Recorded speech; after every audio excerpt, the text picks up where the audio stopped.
Hello students, today I will discuss about the vapor absorption refrigeration system unit 3. Subject code is ME8002 and the subject name is refrigeration air conditioning. Today I will discuss about simple vapor absorption system in which the compressor is totally removed because of the जैसा कि आपने vapour compression refrigeration system में देखा कि compressor use हो रहा था और कंप्रेसर के यूज होने से सीओपी जो था सिस्टम का वो काफी कम हो रहा था। उस सीओपी को बढ़ाने के लिए या तो वर्क इनपुट हमारा कम से कम हो जाए या रेफ्रिजरेशन इफेक्ट हमारा ज्यादा से ज्यादा हो जाए। रेफ्रिजरेशन इफेक्ट को हम बहुत ज्यादा नहीं बढ़ा पा रहे थे, जिस वजह से हमें वर्क ऑफ इनपुट जो है वो कम करना पड़ रहा था। तो वर्क ऑफ इनपुट को कम करने के लिए हमने यहाँ पे कंप्रेसर को रिमूव कर दिया है और कंप्रेसर को रिमूव करने के बाद यहाँ पे जो हमारे पास जो चीज दिख रही है वो है जनरेटर, वेपर जनरेटर, जो कि एक्सटर्नल हीट को यूज करता है। तो यहाँ पे NH3 जो अमोनिया वेपर है उसका इस्तेमाल हो रहा है। उस अमोनिया वेपर को हम as a strong solution use कर रहे हैं इन अ जनरेशन। तो जैसे ही स्ट्रॉन्ग अमोनिया हमारा यहाँ पे जनरेट होता है वेपर के फॉर्म में, उसको हम फिर कंडेंसर साइड पे ले आते हैं जहाँ की वो लिक्विडिफिकेशन फॉर्म में चेंज होता है। T2 is the highest temperature, Q2 is the latent heat where the heat will be rejected. तो लिक्विड फॉर्म में जब अमोनिया निकल के आता है कंडेंसर साइड से तो उसको थ्रॉटल वाल्व से हम एवापोरेटर को ले आके एक्सपांड कराते हैं और जाके वहाँ पे एवापोरेशन स्टार्ट होता है। तो एवापोरेशन जो है वो कम प्रेशर पे कम टेम्परेचर पे स्टार्ट होता है। वहाँ का जो टेम्परेचर रहता है T3 रहता है, क्योंकि T2 से काफ़ी कम रहता है। Q3 अमाउंट पे हीट एब्जॉर्ब की करवाई जाती है ताकि लो प्रेशर की अमोनिया वेपर को बनाया सके। उस लो प्रेशर की अमोनिया वेपर को उसके बाद एब्जॉर्बर में भेजते हैं।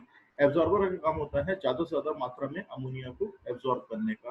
तो ज़्यादा से ज़्यादा अमाउंट में जब अमोनिया एब्जॉर्ब होगी तो यहाँ पे रेफ्रिजरेशन इफेक्ट की जो वैल्यू रहती है वो बढ़ जाती है। तो एब्जॉर्बर का काम मेनली ज़्यादा से ज़्यादा अमाउंट में अमोनिया वेपर को एब्जॉर्ब करने का रहता है। फिर यहाँ से निकलने के बाद स्ट्रॉन्ग सोल्यूशन बनता है। स्ट्रॉन्ग सोल्यूशन जैसे ही बनता है उसको जनरेटर में आके उसको गर्म कराते हैं जहाँ की टेम्परेचर T1 रहता है जो कि T3 से बहुत ज़्यादा रहता है।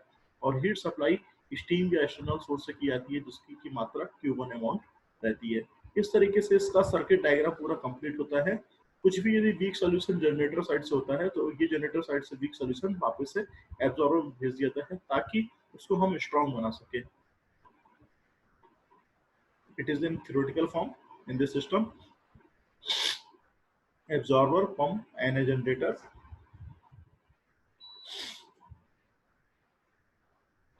and a pressure reducing valve replace the compressor. The low pressure ammonia vapor leaving the evaporator enter the absorber where it is absorbed by the cool water in the absorber. The water has the ability to absorb the large quantity of ammonia vapor. जो water की ability रहती है वो ज़्यादा से ज़्यादा quantity में ammonia vapour को एब्जॉर्ब करने की रहती है। Heat is remove in the absorber, absorber में हीट रिमूव होती है ताकि वाटर की एब्जॉर्प्शन कैपेसिटी को हम बढ़ा सकें। The strong solution in the absorber is pump to the generator. जो स्ट्रॉन्ग सॉल्यूशन रहता है एब्जॉर्बर में उसको जनरेटर की तरफ में पंप के माध्यम से पंप कर दिया जाता है। यहाँ पे पंप को बहुत ज्यादा पावर की रिक्वायरमेंट नहीं रहती है। The strong solution is heated in the generator. During the heating the ammonia vapors are driven off the solution and the weak solution flow back to the absorber. जो strong solution रहता है वो generator की तरफ पे heat supply करने के बाद उसको सप्लाई कर दिया जाता है एंड उसके बाद जो वीक सोल्यूशन वहां से बनता है उसको वापस से अमोनिया में उसको वापस से एब्जॉर्बर में भेज दिया जाता है ताकि वो स्ट्रॉन्ग सोल्यूशन बन जाए। This is the practical absorption system जिसमें कि रेक्टिफायर रहता है, एनालाइजर रहते हैं, दो हीट एक्सचेंजर्स लगे रहते हैं। एक हीट एक्सचेंजर यहाँ पे लगा हुआ है, एक हीट एक्सचेंजर हम रेक्टिफायर में लगा देते हैं। This is the practical absorption system जो कि थ्योरेटिकल से डिफरेंट रहता है। In this case some modification where are the after the generation analyzer, rectifier and the heat exchanger before going on the generator it will be installed. So from the absorber if the some weak solution is formed, then from the generator side it is going into the again into the absorber, but a strong solution which is passes through the heat exchanger and passing through the generator side, and it will going again into the condenser side through the rectifier. Rectifier is a device whose main function is to rectify sediments, impurities, जो भी containment रहते हैं उनको निकालने काम करता है rectifier. और उसके बाद ये एक प्रकार से हीट एक्सचेंजर की तरह काम करता है। Cooling water is supply to the condenser where it is cooled in a liquid form, and after the condenser जो रेफ्रिजरेंट रहेगा अमोनिया के फॉर्म में, उसको हम रिसीवर से एवापोरेटर की तरफ भेज देंगे, और रिसीवर से वो एक्सपांशन वाल्व के थ्रू evaporator में जाएगा, and finally it will going into the absorber sides. This is the difference between the theoretical and the practical absorption systems. In a theoretical way, the simple vapor absorption system discussed previously is not very economical. जो कि हम देख रहे थे theoretical वाला जो ना system था वो बहुत ज़्यादा economical way में नहीं था। To improve the effectiveness, it is fitted with the accessories, an analyzer, rectifier and a two heat exchanger. यदि इसकी इफेक्टिवनेस को यदि बढ़ाना है तो एनालाइजर लगाया जाता है, रेक्टिफायर लगाया जाता है और दो हीट एक्सचेंजर लगाते हैं। Next is the ammonia hydrogen Electrolux refrigeration system. This is a Electrolux refrigeration system in which the three refrigerants are used. There are the ammonia, water and hydrogen. तीन तरह के यहाँ पे फ्लूइड इस्तेमाल किए जाते हैं, जो कि जिसमें अमोनिया जो है रेफ्रिजरेंट की तरह काम करता है, हाइड्रोजन जो रहती है वो लाइटेस्ट गैस होती है, और वाटर जो है सॉल्वेंट की तरह काम करता है। तो द डायग्राम आप देखेंगे जनरेटर जहाँ की स्ट्रॉन्ग सॉल्यूशन बन के रेक्टिफायर से होके कंडेंसर साइड पे आ रहा है। तो जनरेटर में स्ट्रॉन्ग सॉल्यूशन जो भी बनता है उसको रेक्टिफायर से होके कंडेंसर साइड पे भेजते हैं, एंड आफ्टर दैट जो भी लिक्विड अमोनिया कंडेंसर साइड से निकल के आ रही है उसको इवेपोरेटर भेजते हैं। यहाँ पे जो हाइड्रोजन है वो लाइटेस्ट गैस है, एज ए लाइटेस्ट गैस को हम यूज कर रहे हैं यहाँ पे, और जब मिक्सर होके यहाँ पे इवेपोरेटर से निकलती तो अमोनिया और हाइड्रोजन बनती है, और इस अमोनिया और हाइड्रोजन को हम एब्जॉर्बर में डालते हैं। एब्जॉर्बर में दो तरह के सॉल्यूशंस होते हैं, स्ट्रॉन्ग सॉल्यूशन और वीक सॉल्यूशन। तो स्ट्रॉन्ग सॉल्यूशन जो निकल के आता है उसको हम हीट एक्सचेंजर से वापस से जनरेटर की साइड पे भेज सकते हैं, लेकिन जनरेटर से निकलने वाला जो वीक सॉल्यूशन रहता है उसको हीट एक्सचेंजर की मदद से हम यहाँ पे वापस एब्जॉर्बर में भेज देते हैं। तो इस तरीके से ammonia hydrogen Electrolux refrigeration system work करता है। This type of refrigerator is called a three fluids absorption system. इसको थ्री फ्लूइड एब्जॉर्प्शन सिस्टम के नाम से जाना जाता है। जो इसका मेन पर्पस रहता है सिस्टम का, वो पंप को एलिमिनेट करने का रहता है, ताकि in absence of moving part the machine becomes noiseless. Moving part की एब्सेंस में जो मशीन रहती है नॉइजलेस बन जाती है।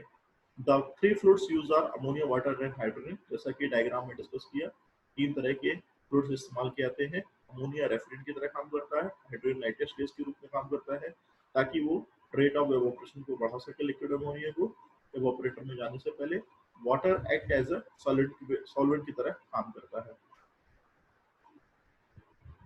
Next is the lithium bromide absorption system.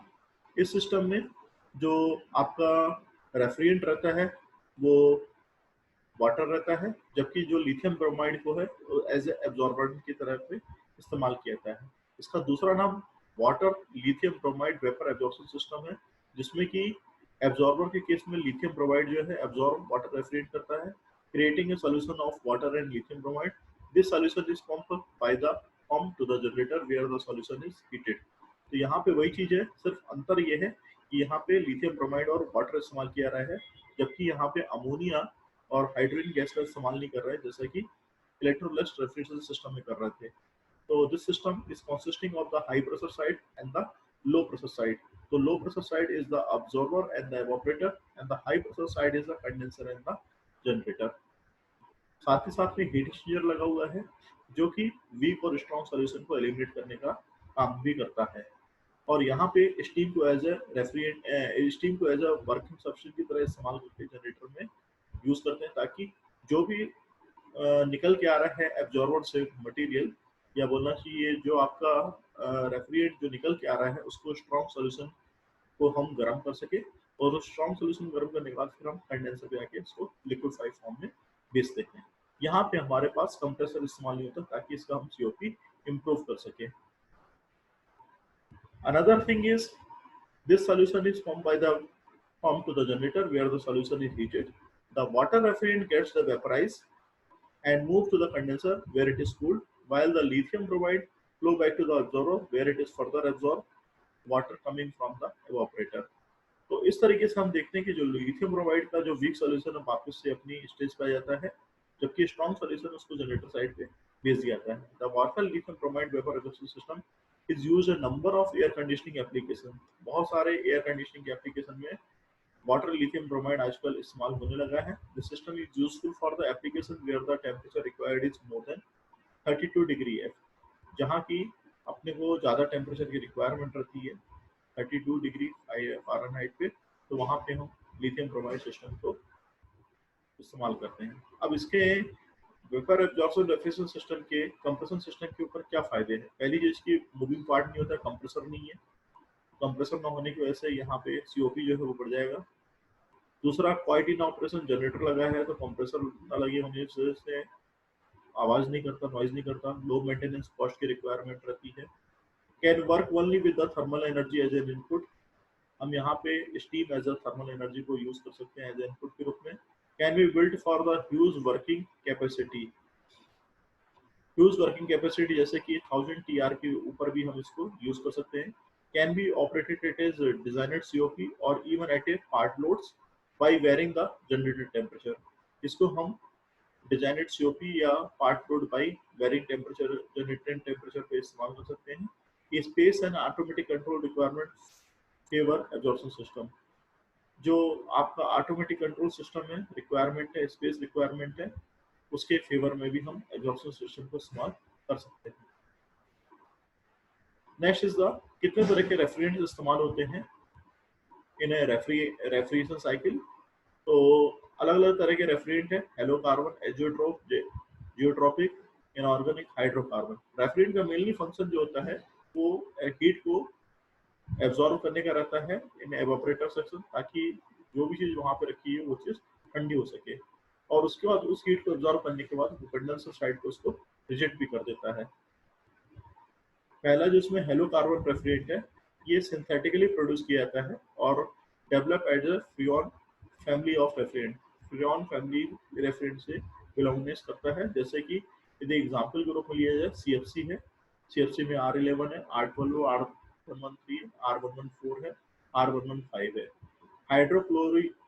Fluorocarbon जिसमें कि R22 है, R123 है।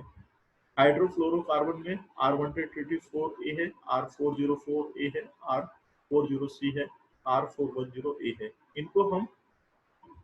इनको हम इको फ्रेंडली रेफ्रिजरेंट के नाम से भी जानते हैं। दूसरा जो रेफ्रिजरेंट कहलाता है वो एजियोट्रोपिक रेफ्रिजरेंट कहलाता है।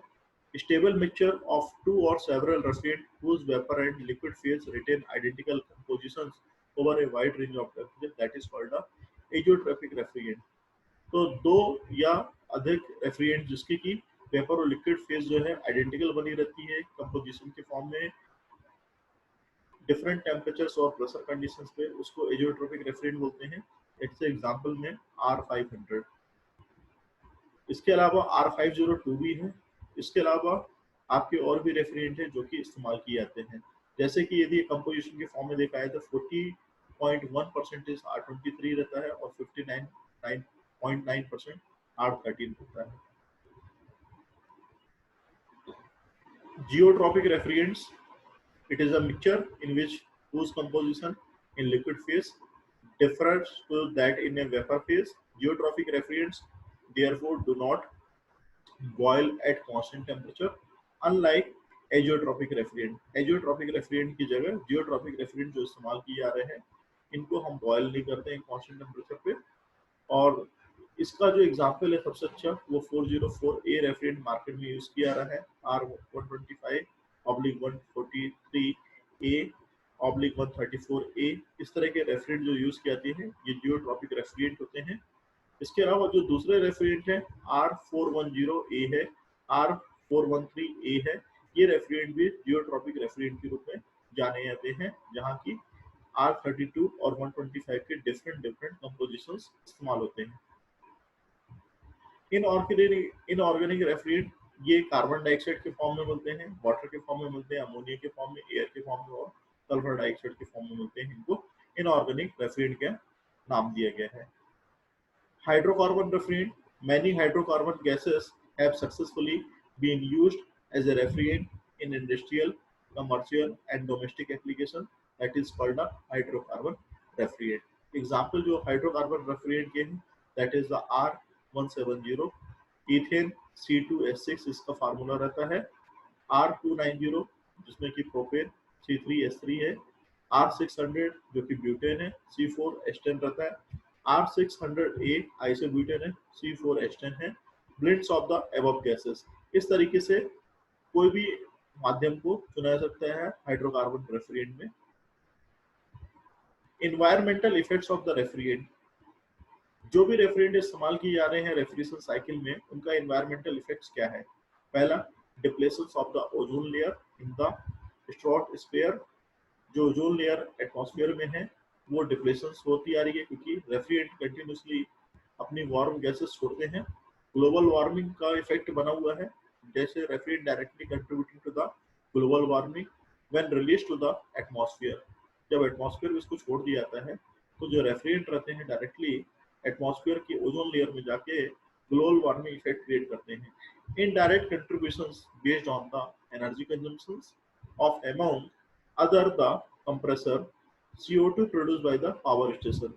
जो इनडायरेक्ट टाइप के कंट्रीब्यूशंस रहते हैं जो कि एनर्जी कंजम्पशंस करते हैं, वो भी कंप्रेसर के साथ में CO2 प्रोड्यूस करते हैं बाय द पावर स्टेशन के द्वारा, जिसका कि हार्मफुल इफेक्ट एटमॉस्फेयर की ओजोन लेयर पे होता है। नेक्स्ट क्लास में I will discuss about the refrigerant properties, steam jet refrigeration system, और भी कुछ चीजें हैं यूनिट 3 की जो हम डिस्कस करेंगे, न्यूमेरिकल रहेंगे, उसको भी हम डिस्कस करेंगे। Thank you.